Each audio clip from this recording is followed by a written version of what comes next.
آج میں جس حوالے سے بات کرنا چاہ رہا ہوں کہ اولیاء اللہ کے زمرے میں داخل ہونا، ولی اللہ بننے کا راستہ کیا ہے، اور حضرت غوث الاعظم رحمۃ اللہ علیہ کی زبانی ان کی کتاب میں جو انہوں نے ایک روحانی معارف بیان کیے ہیں، اس حوالے سے بیان کرنا چاہ رہا ہوں۔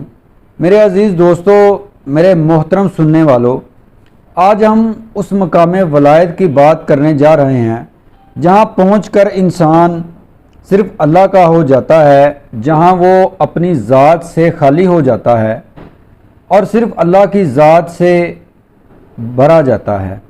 یہ وہ مقام ہے جہاں بندہ فنا ہوتا ہے اور باقی رہتا ہے تو فقط اللہ کا نور۔ جب تک تم اپنے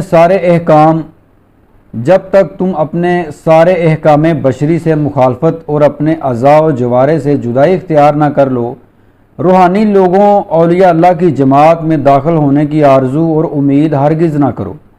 یہ اس وقت ممکن ہے جب تم اپنی حرکات و سکنات سننے، دیکھنے، بولنے، پکڑنے اور چلنے سے اور عقل و عمل سے اور ان تمام چیزوں سے جو روح پھونکنے سے پہلے اور اس کے بعد تم میں پائی گئیں، ان سب سے خالی نہ ہو جاؤ، اس لیے کہ یہی چیزیں تمہارے پروردگار کے درمیان حائل ہیں۔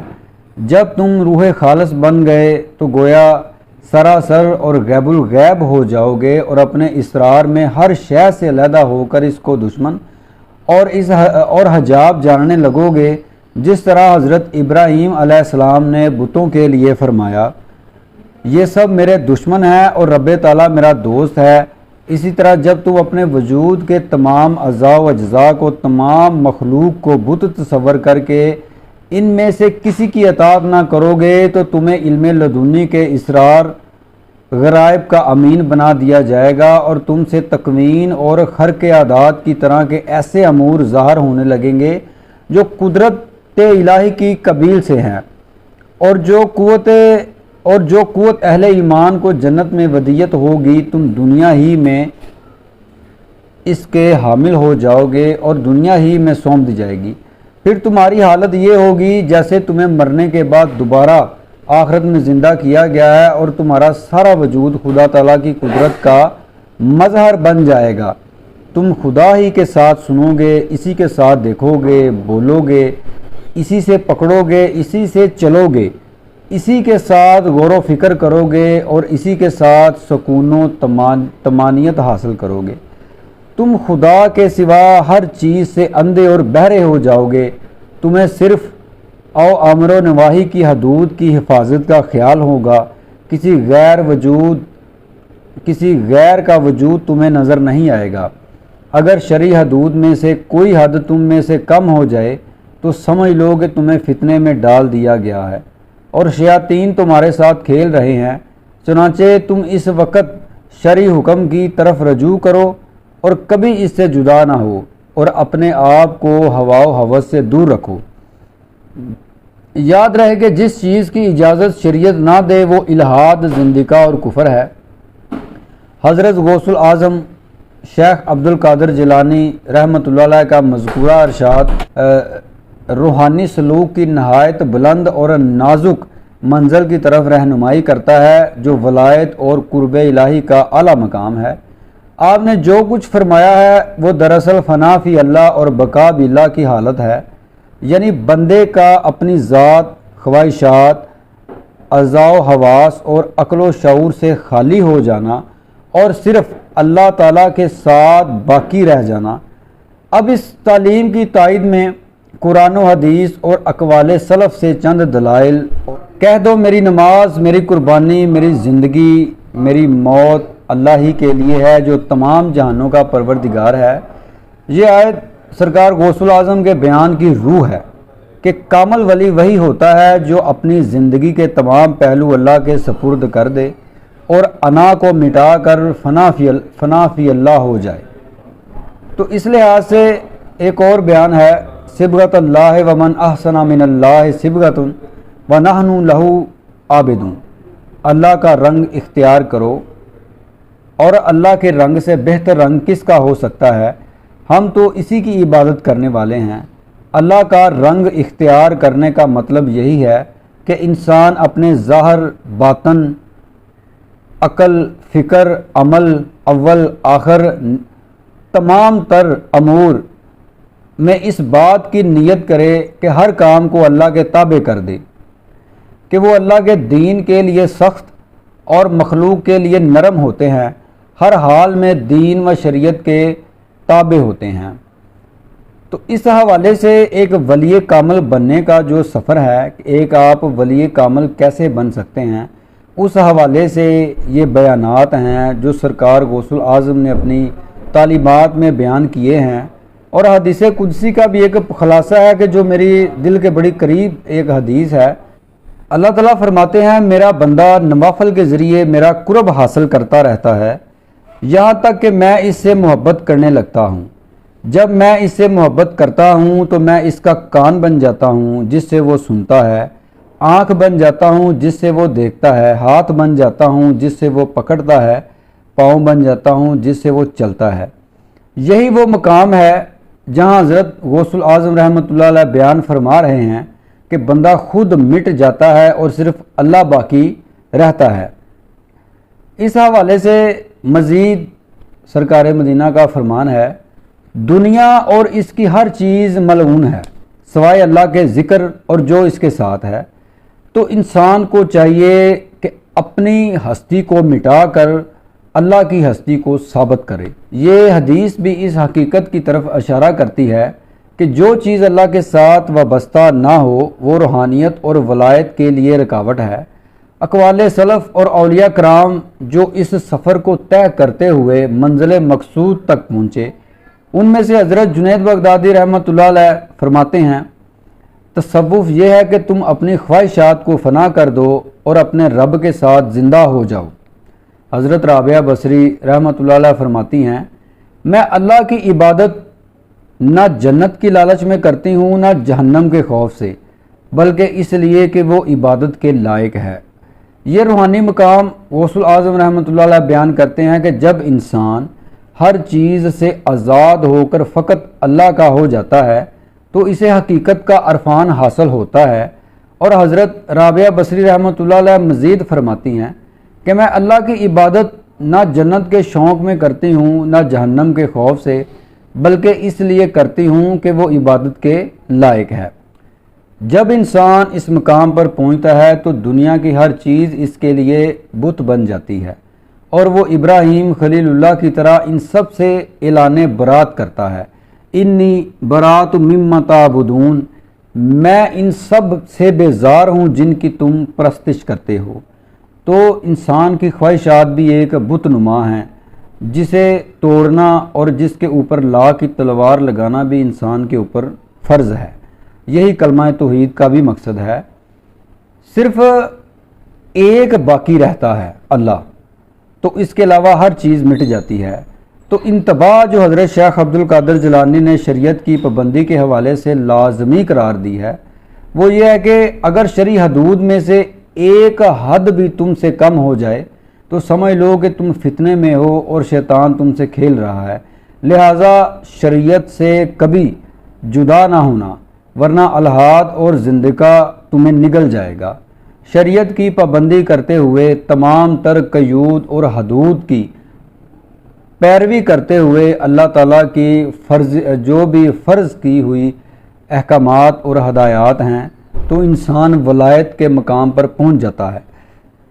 تو لہٰذا میری یہ دعا ہے کہ اے اللہ ہمیں بھی اس راہ ولایت پر لے چل، ہمیں ہمارے نفس کی خواہشات سے نجات عطا فرما، اور ہمیں اپنی محبت کا وہ ذوق عطا فرما جس سے دنیا فانی ہو جائے، جس سے دنیا کی رغبت دل میں کم ہو اور انسان اللہ تعالیٰ کے اس زمرے میں داخل ہو جہاں اولیاء اللہ کے زمرے میں داخل ہونا چاہیے، جہاں ولی اللہ بننا چاہیے اور ولی اللہ بننے کا راستہ اختیار بھی کرنا چاہیے۔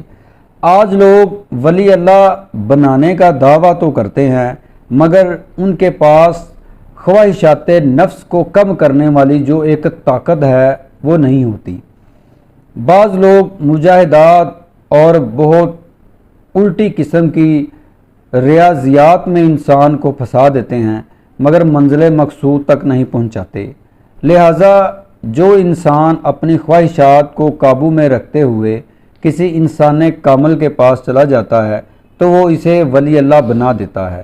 ولی اللہ بنانے کا جو ایک سسٹم ہے وہ بہت ہی آسان ہے، مگر اس سے بیشتر جو اپنی نفسانی خواہشات سے ایک جہاد اکبر کی لڑائی ہے وہ انتہائی دقیق اور مشکل کام ہے۔ تو لہٰذا انسان کو یہ خواہش کرنی چاہیے کہ وہ اپنی تمام تر آرزوؤں کو اللہ تعالیٰ کی مرضی کے مطابق چلائے اور شریعت کے تقاضوں کو پورا کرتے ہوئے اللہ تعالیٰ کے تمام تر احکامات پر عمل کرتے ہوئے کسی ولی اللہ کی پناہ میں جائے۔